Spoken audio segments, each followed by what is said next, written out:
Hey, ambitious professionals. I am Tegan Bartos, founder of Jolt Your Career. And today we are going to talk about a very juicy topic, which is recruitment agencies, the good, the bad, and the downright ugly. Because I am a firm believer in transparency, and there is a lot of confusion of what a recruiter is, what the different kinds of recruiters are. How do you know a good firm from a bad firm? So today I have a very special guest joining me who's not only worked with recruiters to find him jobs, but also has done a career transition himself. So I'm going to bring on my very special guest today. But before I do so, feel free to go ahead and drop where you're tuning in from in the comment section. If you have any questions, go ahead and type questions in bold so we don't miss it in the comments, and go ahead and leave your question. We are happy to answer them. So without further ado, please welcome Freddie Kim. Hey, Freddie. Hey, Tegan. Awesome to be here. I'm going to switch our pictures so I can bring you up on the big screen for you to introduce yourself. So thank you for joining me, Freddie. Go ahead, share who you are and what you do. Sure. I appreciate again being on here. I'm Freddie Kim. I'm a former Army officer. I'm 2004 graduate of West Point, and then I served 10 years active duty in the 82nd as a paratrooper, and then also in the First Special Forces Group as a Green Beret. And then I transitioned and I saw the corporate world. I learned about the corporate world, understood how big it was, how much opportunity there was, and I realized that there is such a need to connect the leadership and the veteran community with some of these jobs that aren't really shown on job boards. And I wanted to make those connections, and I started MilSpec Talent. So yeah, this is a little bit about me, and we primarily serve a veteran community, but not just the veteran community. We look for vets that have already transitioned from service. They are 2, 3, 5 years out beyond the beyond transition, and they kind of have a niche of what they know, what they're really good at in corporate world. So that's about it. Thanks. Awesome. Thank you, Freddie. So first of all, thank you so much for your service, being an advocate for our vets and doing what you do every single day. We actually happen to have so I'm going to butcher this, active duty, right? Yeah, Active somebody duty. who's currently in the military. Yes. So Steve is just up the street on the naval base here on the North Shore in Chicago. And so shout out to Steve. He transitions next year, I think. So kudos to Steve for getting comfortable in civilian life, checking out the LinkedIn thing. He's doing awesome things when it comes to networking and learning about HR opportunities outside of the military. So hey, Steve. And I want to say hello to a veteran resume writer, Varsha. She's in India, which is amazing. So, shout out to her. If you are tuning in from India and are needing help transitioning out of the military into civilian life, go to her. She knows exactly what to do. And then, So it's so, Tegan. It's actually Army Navy week, right? It's a oh, huge rivalry with Army and Navy, and it's the game is on Saturday. So I have my Go Army Beat Navy display. And I'm repping the Black Knights here. So yeah, that's why Oh, Steve we Team got a Team. little friendly competition going That's on right right. here. That's right. Awesome. And then we've got Jason tuning in from New Jersey. What's up, Jason? We see we got another Navy fan in the house. We've got Gabe here, who has an incredible, for those of you tuning in who like to watch live streams, he's got an incredible list of different live stream content creators. So you can go on and see, I mean, there's a variety of topics, and then you can add them straight to your calendar. So that way you don't miss them. All right. So today we are going to be talking about recruitment agencies, the good, the bad, and the downright ugly. And I started my career working for the Department of Labor, Freddie. And so within that, we frequently worked with recruitment agencies because at the early career level, right, the recruitment, like the high volume recruitment agencies, it was just so easy to get people placed quickly. They could quickly get into a job. A lot of the time it was temp or temp to hire, so they could get some experience underneath their belt and then pivot to something that was full-time, or ideally land that full-time role after they proved themselves. And then I transitioned to being a reduction in force case manager, where vets have first priority. So if there's any vets tuning in, if you need support with your job search, the WIOA program does have first priority for veterans. So if you go into a local WIOA office, you will be able to jump to the front of the line to gain access to services, whether that's grants for continuing education, like getting your PMP or any of your IT certifications, or whole gamut, to resume writing, LinkedIn optimization, interview prep, and those types of things. So when I was a reduction in force case manager, I would work with recruitment agencies all the time, especially to tap into that hidden job market, like you touched upon, that a lot of time recruitment agencies get jobs that aren't posted. So why is that? Why is, well, lots of, I think lots, well, the good, bad, and the ugly, right? I think clients, lots of companies, they kind of struggle with what exactly they're looking for, especially when in my area, which is lower middle market.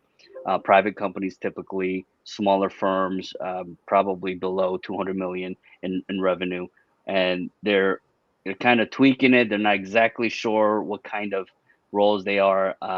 They don't really publish it. A lot of the searches are confidential, so they don't want to upset the folks in their internal company. So various reasons, but you're right. And it's cheaper, as you know, Tegan. It's cheaper for a company to set up a bad as referral program and say, "Hey, I'd like to, bring me a referral, employee base, and I'll compensate you if it's a good hire." So they don't want to post it and get all these, you get unqualified folks, or recruiters knocking on their door saying, "Hey, pay me X amount for placing a job for you." So lots of reasons. Yes. So you touched on a few of them. But the main thing is there is a such thing as a hidden job market. And some people hate that phrase. They hate the phrase, the hidden job market, because it almost sounds scary. Like there's some type of an invisible wall that job seekers can't access. But all it is unposted jobs, right? Companies want to save money. They want to be as lean as possible. And that's a way to do it, not posting jobs, because hiring people is really expensive.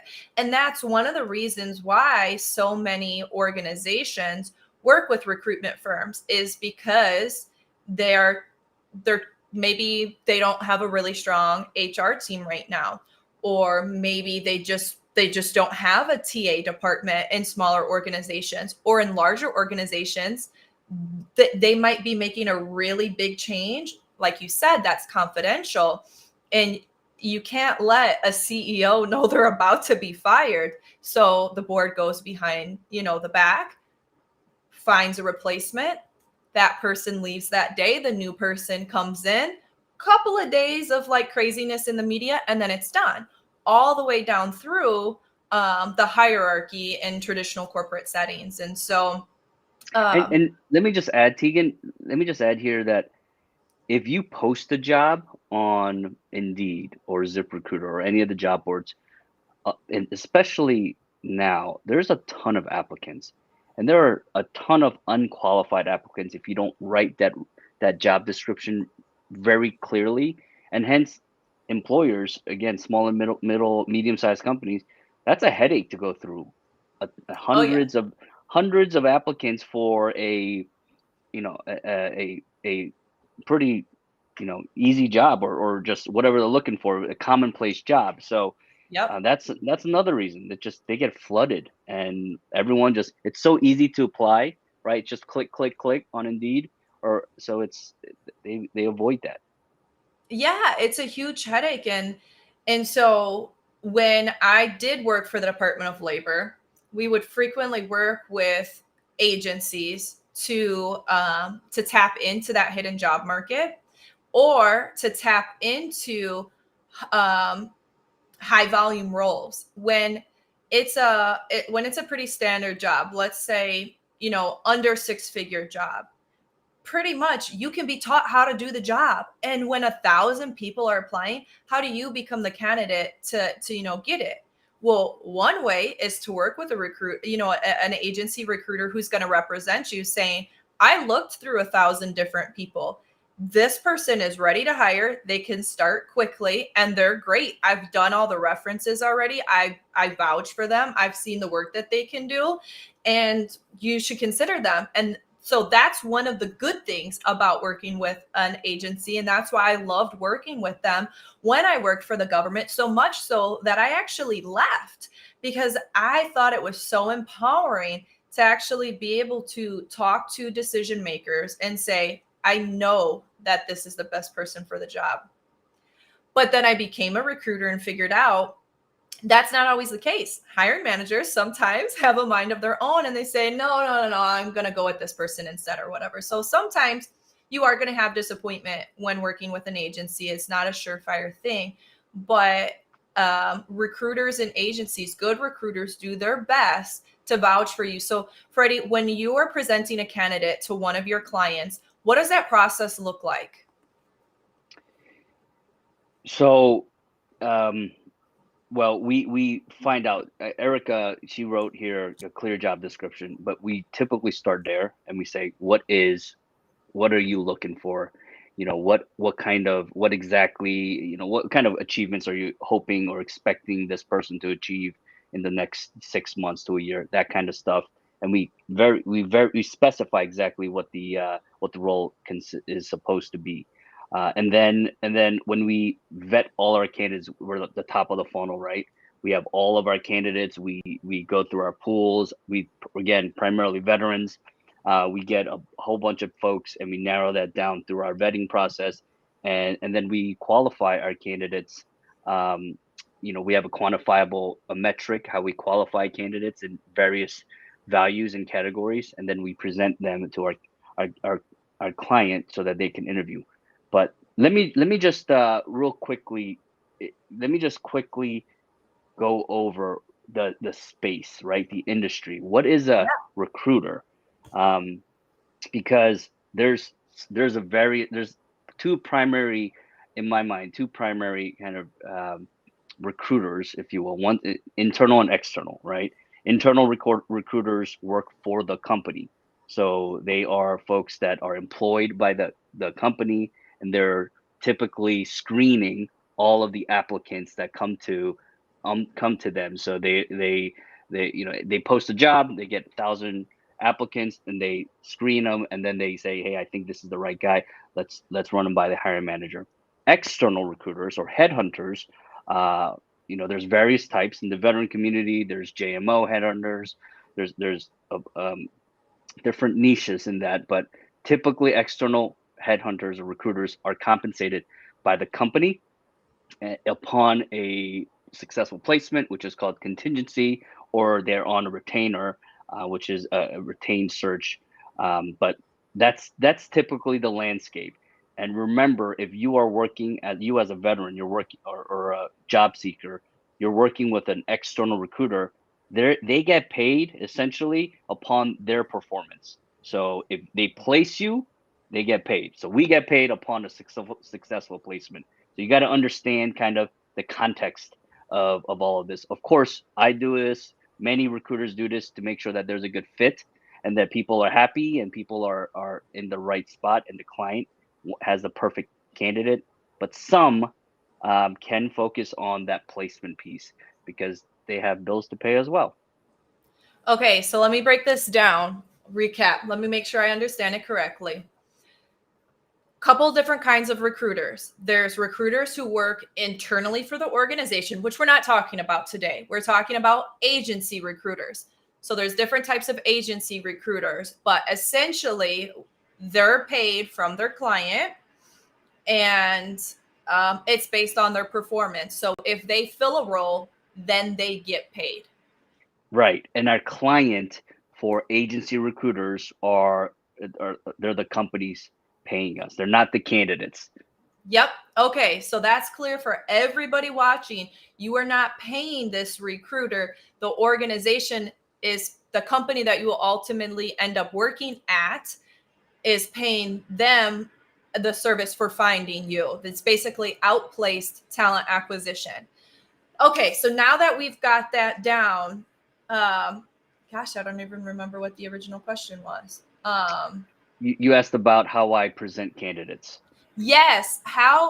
So since you are paid to fill this role, you obviously want to present the candidate in the best light possible to make sure that your candidate is selected compared to someone presenting a candidate, say from another agency, because a lot of time organizations will work with multiple agencies at the same time, and the person who can bring the best candidate will ultimately get paid for that. So how do you go about presenting candidates to make sure that the candidate you're presenting has the best chance of getting the thumbs up yes to get hired for that company? That's a good question. We do what's right. We do the right thing, which is we ensure that the candidate is exactly what the client is looking for. So that's we talked about the hidden job market, and lots of job seekers who may be listening. You're reading a job description that's kind of unclear, and it's a very generic term, director or account rep or something, and you're not sure where they lie. Compensation, making sure that compensation is aligned, making sure that there's if it's relocation is compensated to them or not, or we make sure that we bring in candidates that fit what the client is what the company is looking for, and then we highlight their achievements to show why they're the best candidate. So we do the right thing. We make sure that our candidates are looking for or doing or have done what the client is expecting, and that generally means our candidates are placed or hired. Yes. And your firm, for those of you who are tuning in, if you want to work with Freddie, this is where you go, MilSpecTalent.com. Everybody that I've worked with at your firm has been incredible. And so that speaks volumes. As I had mentioned earlier, I had transitioned from working with the Department of Labor to working with a recruitment firm. And I loved it when I first started. I was brought in with a group of 20 other recruiters. I was the oldest one out of the group. Most of them were new grads, and had it essentially couldn't get a job in the field that they went to school for, so became a recruiter. And there was a big difference, right? I was 10 years older, and had experience working for the government for the past 6 years, and it was a big change for me. My account manager, so how it worked where I worked at, recruiters were essentially sourcers. So we found people, we did the initial screening, and then the account manager would present that candidate to the client. And so at some agencies, it doesn't work like that. The recruiter will manage the relationship. But because this was a larger firm, it worked a little differently. And so my account manager, he was like, Tegan, I love you. We're going to go to every single account with me. I want you to build relationships with them. certain things that I would say to them, they'd be like, F off, John. But certain things you'll say to them, maybe it'll be a fresh perspective, because he had been there for like 25 years. His father retired out of aviation. And if you know the aviation industry from the military, you know, it's clicky. And so there were certain things that I could say, like that the good old boys club maybe wouldn't recognize. Wouldn't recognize. And so there was one client in particular, I remember going to O'Hare, and he was like, I want this and I want this and I want this and I want it for this price. And I was like, okay, well, who are you going to get? Because at that price, who's going to want to work for you? Like, if you want somebody good, you need to pay this. And that's one of the cool things about building relationships with clients that agencies have over sometimes internal high volume recruiters, is that you really do get to build that rapport with your client, like you said, to understand where their motivators are at, to consult them on, hey, this is what the market trend is right now. It's going to be really difficult to find someone who's going to do quality work for you at this price point, or who you're going to retain paying this low, and kind of work through some of those things. And so when I first started at the agency, I loved it. It was great. So there's the good. I was building relationships with my clients. It was a white glove service. I handled all the paperwork. So double checking everything for Department of Transportation compliance before submitting it. And so the process went by smoothly, making sure that travel arrangements were made. So that way, I mean, certain positions that I was filling, they had, you know, hundreds of thousands of dollars of equipment that they would have to fly from one site to the next site. And so making sure that all of that was secure and they felt comfortable traveling, you know, all the way through forklift drivers who, you know, load things onto cargo planes and things like that. It was such a breath of an experience. And then there was a huge reshuffle in leadership. And this is where the ugly comes in. And I don't want to harp on this for very long. But I do want to encourage everyone to get to know who they work with, because when leadership changed, my new leader that I reported into would say, okay, we need this done quickly. Just change the person's resume, throw on there that they've got the experience. They train them on site anyways. And I'm like, I've worked for the government forever. I am not forging a resume. Like, are you crazy? No.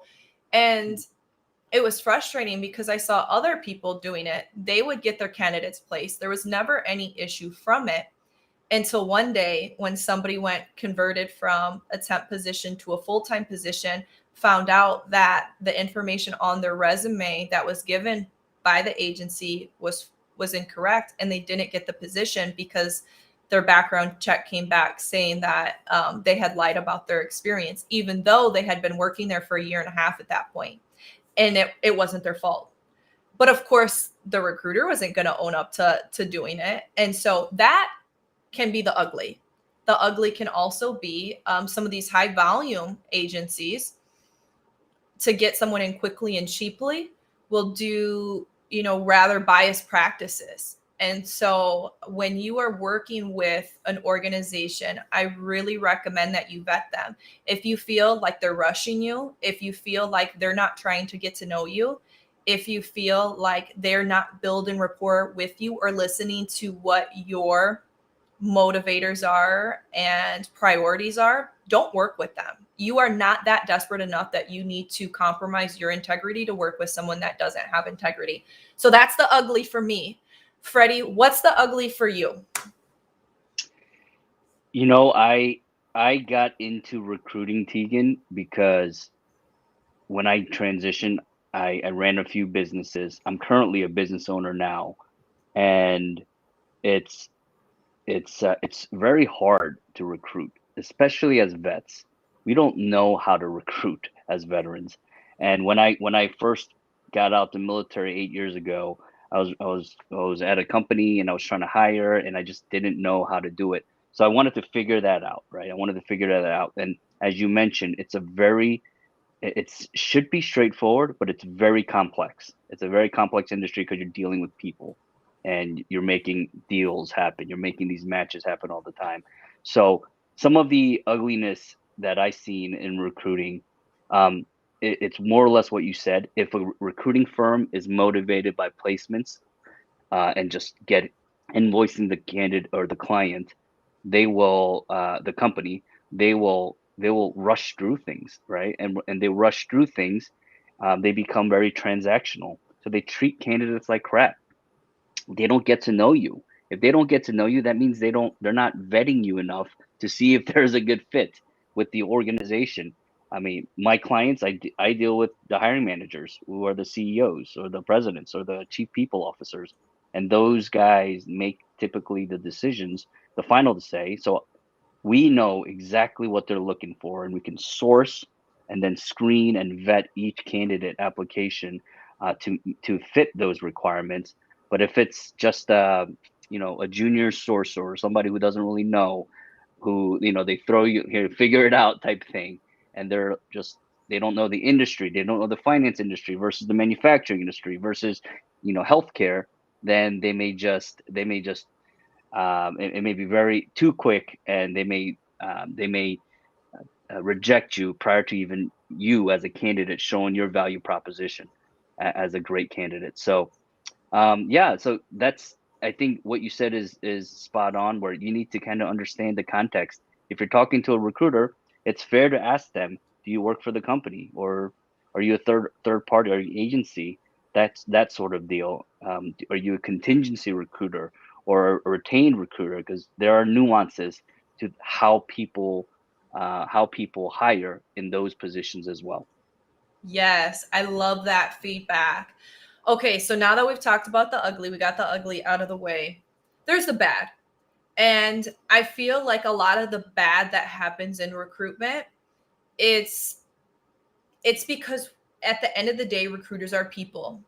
So there's some opportunities for growth within the recruitment industry, and we know what it is. It's the ghosting. It's the long time to get feedback back, not getting feedback back, um not being really coached on how to interview well, and all of those white glove services that fantastic recruiters like yourself and like your team do.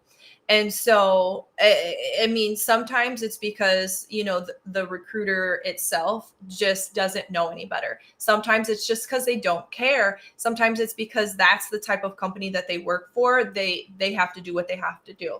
But let's talk about the good, because I want people to work with good recruitment agencies.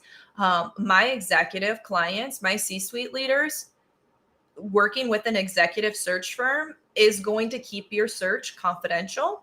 It is going to expedite your search. It is going to give you access to organizations that you didn't even know were even an option, because they're their search is confidential as well on their end.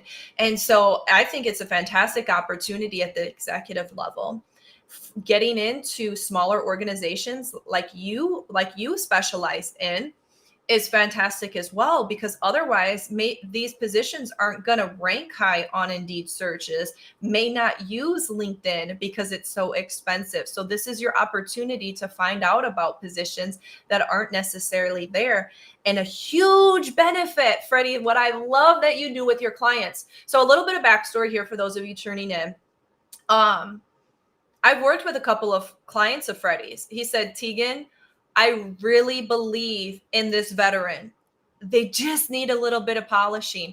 Can you rewrite their resume, do a little bit of interview prep with them so they're ready to go? And that is how much Freddie and his team care about their client's success, is they want them to be as polished as possible so they can be as confident as possible to go in, do well in the interview, and land it. So Freddie, how do you prepare your client for success to then meet to how do you prepare the candidate, I should say? We already talked about the client. How do you prepare the job seeker to then meet your client, the company that they want to work for, to tee them up for success? Yeah, I think Varsha also asked the question, if do you have any specific expectations when you just read a veteran's resume? we're doing this long enough where yes, we can see just some of the achievements they've done and kind of put them in some type of ballpark. Like, okay, this guy really ops focused, or obviously most vets are ops focused, but sales or whatnot. But how we tee up our candidates is that we do in-depth interviews with them. So the candidates that we referred over to Tegan, it's we record our conversations where everyone knows it's being recorded, it's fully disclosed, and then I send it over to Tegan and say, hey, can you kind of read, can you listen to this and hear all the story, and we also do so we capture those moments from those interviews, and then we also do interview prep to make sure that I have some LinkedIn videos on how to tell your story, like what's tell me about yourself question, right? That's the infamous question here. Lots of people fumble their way around it, so we prep our guys to understand how to answer that in a concise manner, in an eloquent manner that can capture what they should be capturing for that role. um, Same thing with some of the nuances for a hiring manager. Um, some hiring managers have different kind of preferences for stuff, and we just say, hey, it's a good idea to follow up with your hiring manager, or little tips like that, just to make sure that candidates at least can come forward without any bias in the beginning, negative bias in the beginning. So I am so excited that you do that for candidates. And if you are currently working with an agency recruiter who is not prepping you and not having these kinds of conversation, it may be time to work with another recruiter and another agency. And so, Freddie, a lot of times, because I want to be cognizant of your time, a lot of times there's positions posted, and that is what that recruiter is focused on right there. But you also have relationships with these companies. So do you recommend, if say a veteran, for example, sees the type of companies that you've worked with in the past, there's not a specific requisition on your website right now, do you still recommend that they reach out to you to make that introduction for potential future opportunities? yes, absolutely. uh, I would say for the job seekers out there, remember the golden rule, right? Remember, do unto others as you expect or you hope you want them to do unto you. And when you build relationships with recruiters, make sure that you don't just treat them. I've had some candidates treat my sourcers, my recruiters, like they were kind of beneath them, and that's not a good way to go, because we're the ones going to represent you to the client. So make sure you are treating everyone like, treat from the highest level, CEO down to the janitor, with the same respect type thing. And reach out to several recruiters. Don't just reach out to me. Reach out to several in your niche, in your industry where you want to be, whether it's cyber or IT or healthcare or manufacturing. So if you have a few feelers out there, we can understand kind of what you're looking for, what your preferences are, and keep you in our database, so that when opportunities arise, which many times they do, we can reach out to you again. Awesome. All right, Freddie. So we have talked about the good, the bad, and the ugly today. So, what are your closing words of wisdom for job seekers out there who are unemployed, employed, whatever, veterans? I don't care. Your call. It's your show. You're closing out the show. Thanks, Tegan. Um, so you we need to do another one of these, because what I want to close out on is branding, right? Remember who, as a job seeker, remember who's reaching out to you.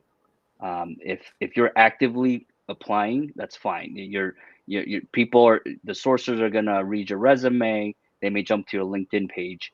But if for people like us, we actively look for passive job seekers who are already employed in the same kind of vertical, and we reach out to you, say, hey, are you interested in something like this? So branding is of utmost importance. How you have your LinkedIn presented, having a clear picture, something with a clear title, your resume. That's where Tegan comes in. But having a good resume that captures and highlights your strengths and your achievements for that business function. So if it's sales, have it sales focused. If it's ops and manufacturing, have it ops and manufacturing focused. If it's finance, wealth management, have that focus, have quantifiable metrics. So how you show yourself in the beginning, it frames your interviewer and your hiring managers and as they screen you. So make sure you start off with a bang and have that taken care of, and work on your LinkedIn. Put some love into it. Same thing with your resume. Talk to people like Tegan to say, hey, listen to my story. What kind of points should I be capturing? People like me, folks on my team. We can help you. I was gonna let you close it out, Freddie, but then you hit my special thing. Okay, so I lied. I'm gonna close it out, Freddie. That was fantastic tips. And to that point, for everyone tuning in or catching this on replay, Tuesday, December 21st, I am teaming up with the LinkedIn guru himself, Jeff Young, and we are going to do a 100% free LinkedIn training on how to brand yourself for while you are on the job search. Whether you are a passive candidate who's employed but open to opportunities, or if you are full blown, ready to start immediately, open to opportunities right now. So that is going to be a phenomenal resource. Mine and Jeff's gift to all of you. So that is going to be a huge help, and you'll be able to catch it on replay. So Freddie, anytime you have somebody who needs some LinkedIn help, definitely send them over, to that training. We can get you lined up there. And as Freddie said, if you are needing support with your resume, put a complimentary consultation on my calendar. There are so many different resources for you, whether you have zero budget to invest in it, or I can send you a template and send you to an online training for free, or you have, or you're willing to invest in yourself and actually willing to invest in someone creating a professional branding strategy for you that you can then leverage across informational interviews. Like Freddie said, hey, here's my story. What do you think I should do? All the way to the formal interview process with decision makers like the CEOs and the chief people officers and things like that, that Freddie's going to put you in touch with. So if you are tuning in, sorry for going a little bit over. Freddie, thank you so much. Again, if you would like to work with Freddie, head over to MilSpecTalent.com. If you don't see a position that you're interested in, DM Freddie Kim. He's on LinkedIn. That's his URL. Go ahead, connect with him, send him your resume, let him know what you're interested in. He will put you in touch with someone on his team to then go through the process with you to get you hired quickly at the type of company that you're targeting within the compensation range that you deserve. Because like Freddie said, good recruiters live in integrity and do the right thing by both their client and the candidate. So Freddie, close us out. Go Army, beat Navy. Thanks, Tegan.